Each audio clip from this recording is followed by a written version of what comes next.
Hey everybody, what's up? It's Broman, and we're back. We're in Destiny. These videos that we're gonna be making here are long overdue. I'm excited. First of all, we'll get in real close. I'm excited to start making Destiny content for y'all again. Destiny always feels like home to me.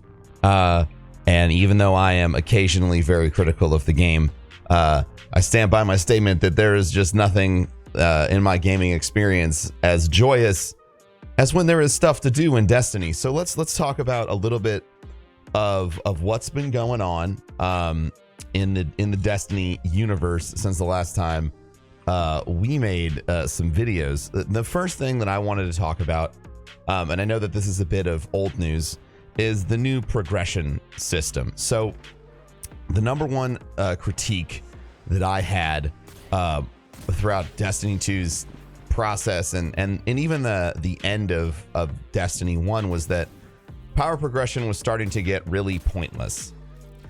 When you reward everybody just incredibly consistently for everything that they do, no matter what they're doing, you end up taking away one of the core gameplay loops of a loot-based game, and that gameplay loop is the power progression. So in Destiny 1, we'll use the most horrible time, and I would love to not go back to this, but it's better than in my opinion what's here right now. Vault of Glass. I spent 2 months, almost 3 months, trying to get to max light level, trying to get boots to drop. I was a Forever 29 boy.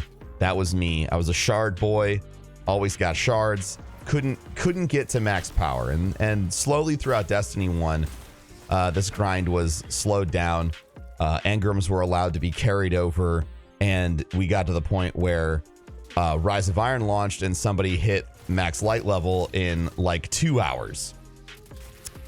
And so progression has become a consistent issue. Destiny 2 launched, and I was hoping progression would be difficult, but it turns out most people weren't just ready for the first raid by the end of 2 weeks.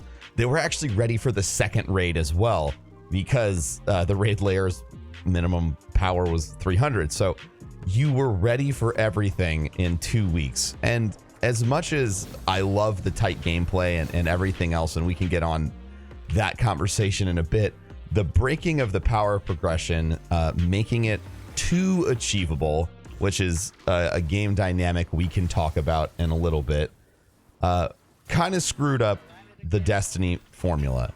Because when you're playing a loot-based game and you have all the loot, why are you playing the loot-based game?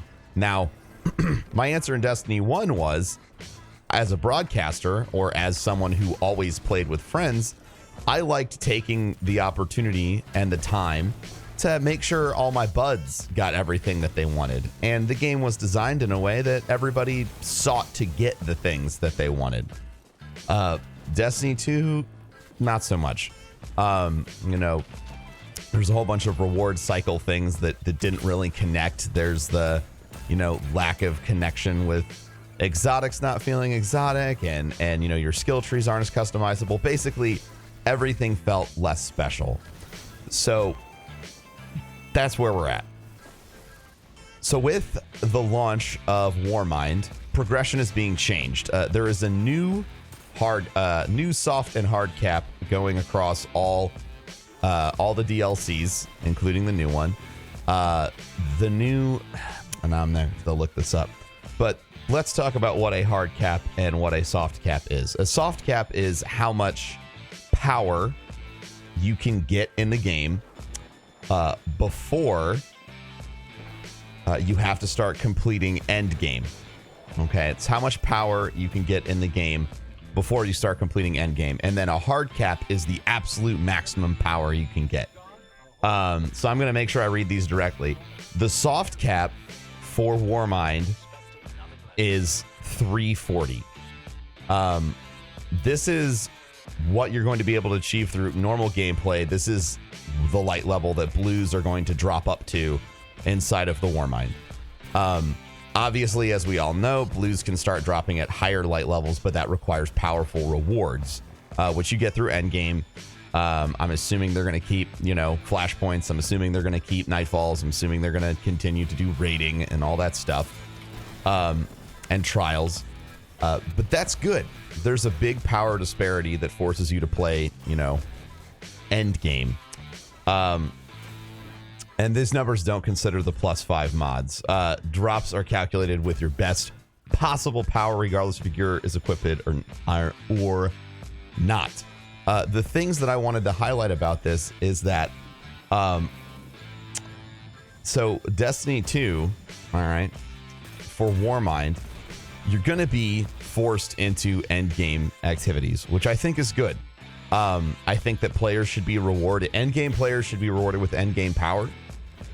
One of the promises of any MMO, the unspoken promise, and I know that some of you will be like, well, they never said. And the thing is that if you make an MMO, you say this because that's what you're doing. People who play endgame should be distinctively more powerful and look different than people who don't. That separation, which is hotly debated in the Destiny community, does two things, in my opinion. First, it rewards the most hobby-focused players of the game, the hardcore folks that play all the time. They get to feel different. They get to feel rewarded, and they get to feel awesome. And two, and this is from my experience in Final Fantasy XI, Final Fantasy XIV, and World of Warcraft, as someone who had less time to invest weekly, I was always driven to get back in the game and play more, because while I might not be able to build a full fucking set, for Summoner, I might be able to get one piece every 2 months, and that brought me back every day. This is something that Destiny lost.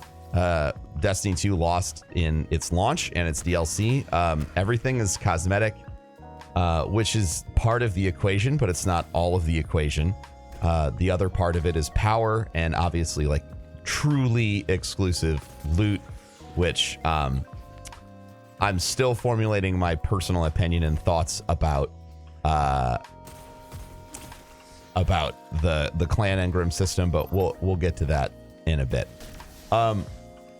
So these are the things that I wanted to focus on as far as the progression. So we talked about the new soft and hard cap, which I think is really exciting. That's a big divergence from where things are right now. It's also meaningful power separation between, where we are now and where we needed to go. It's 30 points of power or 50 points of power, which is a significant increase. And they're changing delta scaling on PvE to make power matter more. So like I said, it's not perfect, but it's a change. So let's focus on power progression. When you go from 340 to 370, it's going to take time. If you participate weekly in raids and trials, and all the other stuff that is going to give you powerful rewards, you're going to progress at a rate, we'll say X, towards 370. Okay, so we'll say the time to X is Y. All right, going from 370 to 380, which is the hard cap, is going to take just as much time, which I think is smart. It makes anyone, I think the goal is, it makes anyone who is at 380 truly stand out. This was a feeling that I got when I was playing, Destiny 1.0. When you saw someone with a full Vogue set, when you saw someone who was light level 30, you said, fuck, this person is light level 30. They have everything that they need, and they've gotten it all, and it's impressive. And I loved that. Even though I didn't get it, it gave me a reason to go back into Vogue every day and try and get my fucking boots, or every week. And even if I didn't get my boots that week, it gave me a reason to raid with my friends and help them get their shit together, on and on and on. So I think that the fact that they're separating, they're putting like an equivalently difficult power grind to go from 370 to 380 is cool, because it's going to create those moments where you're like, oh my God, I just got another fucking, I'm 270 or 372. This is fucking crazy. I can't believe it. I'm so excited.